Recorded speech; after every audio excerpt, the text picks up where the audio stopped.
বুলেটের গুলি মিস হতে পারে, কিন্তু প্রিয় নবীজির শেখানো এই ছোট্ট দোয়াটি চুপি চুপি নির্জনে বসে শুধুমাত্র 100 বার এই নিয়মে পাঠ করলে আপনার এই আমলটা কখনোই ইনশাআল্লাহ মিস হবে না। প্রিয় ভাইরা, মা বোনেরা, সারা জীবন আপনারা সুখে শান্তিতে থাকতে পারবেন। অর্থাৎ আপনার জীবনে যত ধরনের অভাব অনটন আছে, দুঃখ কষ্ট আছে, দারিদ্রতা আছে, পেরেশানি আছে, বিপদ বালা মুসিবত আছে, অনেক দুশ্চিন্তা হতাশার মধ্যে আছেন, অনেক টাকা পয়সা ইনকাম করছেন, কিন্তু সেই ইনকামের মধ্যে কোনো প্রকার বরকত খুঁজে পাচ্ছেন না, যা ইনকাম করেন তাই শেষ হয়ে যায়, কোনোভাবেই আপনার পরিবার সংসার থেকে অভাব অনটন দারিদ্রতা দূর হচ্ছে না, অভাবের মধ্যে আপনি পড়ে আছেন, অনেক টাকা পয়সার ঋণগ্রস্ত হয়ে পড়েছেন, কিন্তু কোনোভাবেই সে ঋণ আপনি পরিশোধ করতে পারছেন না। প্রিয় ভাইরা, মা বোনেরা, আল্লাহ রাব্বুল আলামিন আপনাকে জিরো থেকে হিরো বানিয়ে দিবেন যদি আজকের এই আমলটা আপনি সঠিক নিয়মে করতে পারেন।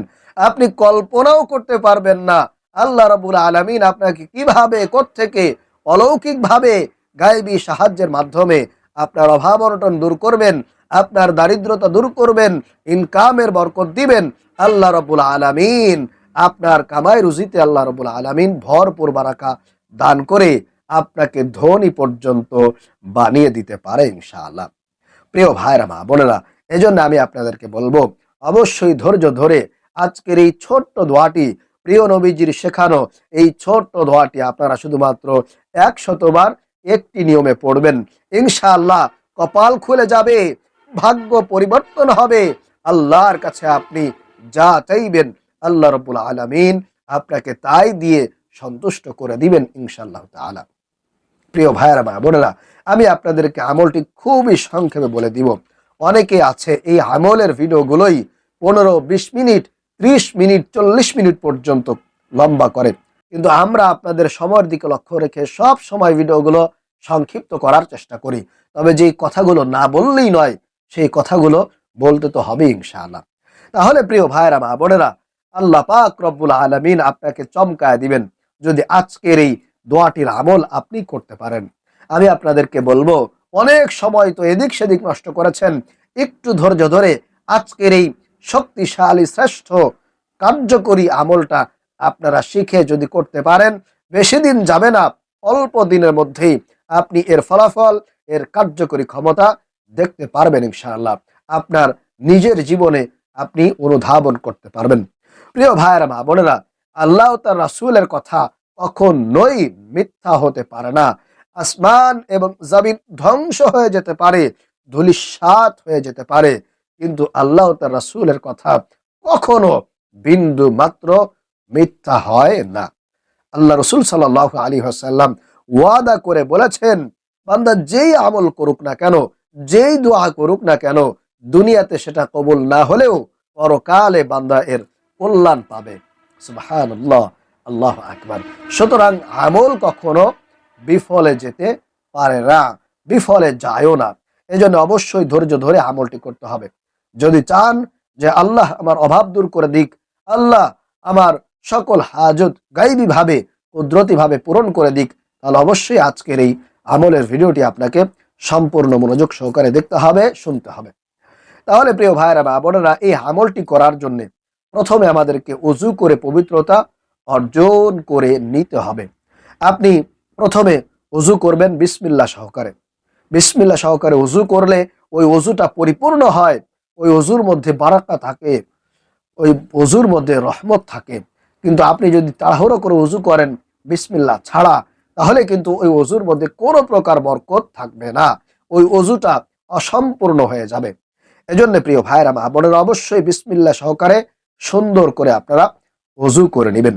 যখন ওযু হয়ে যাবে, আপনি পরিষ্কার পবিত্র জায়গার মধ্যে দাঁড়িয়ে যাবেন। দাঁড়িয়ে গিয়ে 2 রাকাত নফল নামাজ, সালাতুল হাজতের 2 রাকাত নফল নামাজ আপনাদেরকে আদায় করতে হবে।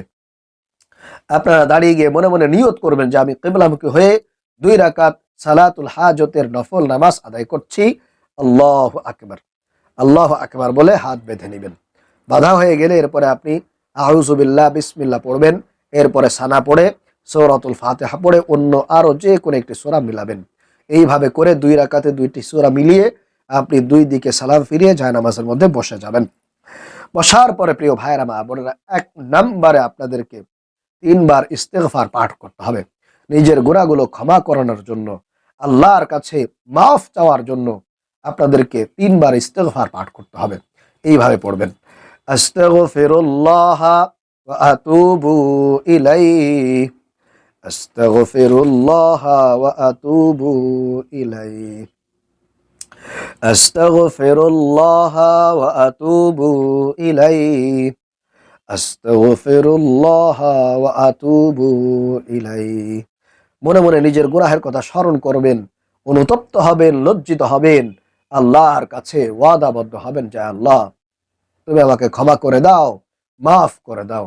আল্লাহ, জীবনে যদি কোনো ভুল করে থাকি, অন্যায় করে থাকি, মেহেরবানি করে তোমার কাছে ক্ষমা চাচ্ছি, মাফ চাচ্ছি, আল্লাহ আমাকে মাফ করে দেন। আল্লাহ রাব্বুল আলামিন অবশ্যই আপনাকে ক্ষমা করবেন, যদি আপনি মন থেকে আল্লাহর কাছে ক্ষমা চাইতে পারেন, মাফ চাইতে পারেন। তাহলে 1 নম্বরে 3 বার ইস্তেগফার পাঠ করবেন, গুনাহের কথা স্মরণ করে আল্লাহর কাছে অনুতপ্ত হয়ে আপনারা ইস্তেগফার পাঠ করবেন। এরপরে 2 নম্বরে আপনারা 3 বার দুরূদ শরীফ পাঠ করবেন। নামাজের দুরূদ, দুরূদ ইব্রাহিম 3 বার পাঠ করবেন, অথবা আপনারা এই দুরূদ শরীফটা পড়ার চেষ্টা করবেন। এই দুরূদ শরীফটা 3 বার পাঠ করবেন। আমি আপনাদেরকে বলে দিচ্ছি এইভাবে, জাযাল্লাহু আন্না মুহাম্মাদাম মা হুয়া আহলুহু,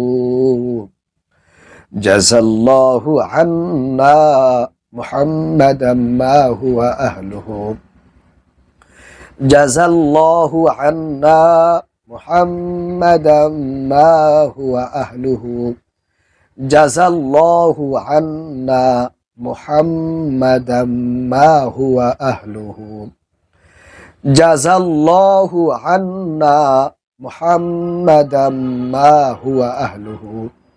এই দুরূদ শরীফটা 3 বার পাঠ করবেন। আল্লাহ রসুলের প্রেম, ভালোবাসা, মোহাব্বত নিয়ে নিয়ে আল্লাহ রসুলের শাফায়াত পাওয়ার জন্যে, আল্লাহ রসুলের শাফায়াত যাতে করে হাসরের মাঠে আপনার ভাগ্যে জুটে যায়, আল্লাহ রসুল যাতে করে আপনাকে দেখা মাত্রই চিনে ফেলে, এইভাবে করে মোহাব্বত নিয়ে নিয়ে আপনার দুরূদ শরীফ পাঠ করবেন।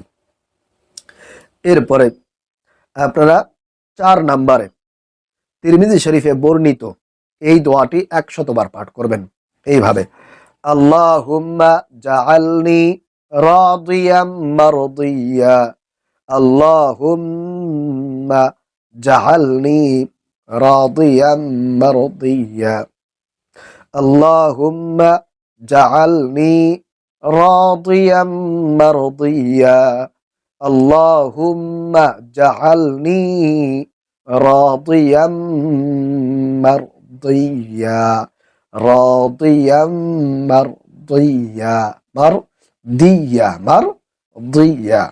উচ্চারণটা সঠিকভাবে করবেন। আবার বলছি, আল্লাহুম্মা জাআলনি রাদিয়াম মারদিয়া, মারদিয়া। এরপরে আবারও 3 বার দুরূদ শরীফ পাঠ করবেন, জাযাল্লাহু আন্না মুহাম্মাদাম মা হুয়া আহলুহু, জাযাল্লাহু আন্না মুহাম্মাদাম মা হুয়া আহলুহু, জাযাল্লাহু আন্না মুহাম্মাদাম মা হুয়া আহলুহু। এরপরে দুহাত তুলে আল্লাহর কাছে মুনাজাত করবেন, দোয়া করবেন, আল্লাহর কাছে চাইবেন যে আল্লাহ, অনেক অভাবের মধ্যে আছি, অনেক পেরেশানির মধ্যে আছি, অনেক কষ্টের মধ্যে আছি, আল্লাহ, আল্লাহ মেহেরবানি করে তুমি আমার অভাব দূর করে দাও, আল্লাহ তুমি আমার ইনকামের মধ্যে বরকত দাও, আল্লাহ মেহেরবানি করে আমার সকল দুশ্চিন্তা, হতাশা, আল্লাহ সকল প্রকার হতাশা, দুশ্চিন্তা আল্লাহ দূর করে দাও। আল্লাহ, অনেক টাকা ঋণ হয়ে গিয়েছি, আল্লাহ মানুষের কটু কথা শুনতে হচ্ছে, আল্লাহ কি করব, কোনো কিছুই তো বুঝতে পারছি না, টাকা পয়সা নাই, আল্লাহ মেহেরবানি করে গায়েবীভাবে সাহায্য করো, কুদরতিভাবে সাহায্য করো, আল্লাহ মেহেরবানি করে আমার অভাবকে দূর করে দাও, আল্লাহ সংসারের মধ্যে শান্তি দাও, বরকত দাও, রহমত দাও। এইভাবে করে আপনার মনে যা আসে একেবারে মন থেকে আল্লাহর কাছে চাইবেন, অনুনয় বিনয় করবেন ইনশাআল্লাহ। আপনি যদি মন থেকে আল্লাহর কাছে চাইতে পারেন, বলতে পারেন, অবশ্যই আল্লাহ আপনার ডাকে সাড়া দিবে, আপনার দোয়া, আপনার মুনাজাত, আপনার চাওয়া আল্লাহ রাব্বুল আলামিন অবশ্যই কবুল করবেন। যদি মন থেকে একেবারে কলিজা থেকে যদি আপনি কথাগুলো বলতে পারেন ইনশাআল্লাহ। প্রিয় ভাইরা মা বোনরা, আশা করি আপনারা বুঝতে পেরেছেন। এই আমলটা 1 দিন, 2 দিন, 3 দিন, কয়েকদিন করলেই আপনি নিজের মধ্যে পরিবর্তন দেখতে পারবেন। পরিবারের মধ্যে, সংসারের মধ্যে ইনশাআল্লাহ পরিবর্তন আপনি নিজ চোখে দেখতে পারবেন। আল্লাহ রাব্বুল আলামিন আমাদেরকে এই আমলগুলো সঠিক নিয়মে করে আমাদের অভাব, অনটন, দারিদ্রতা, দুঃখ, কষ্ট, পেরেশানি দূর করার তৌফিক দান করুন। আল্লাহর পক্ষ থেকে কুদরতিভাবে, গায়বীভাবে সাহায্য পাওয়ার তৌফিক দান করুন। আমিন।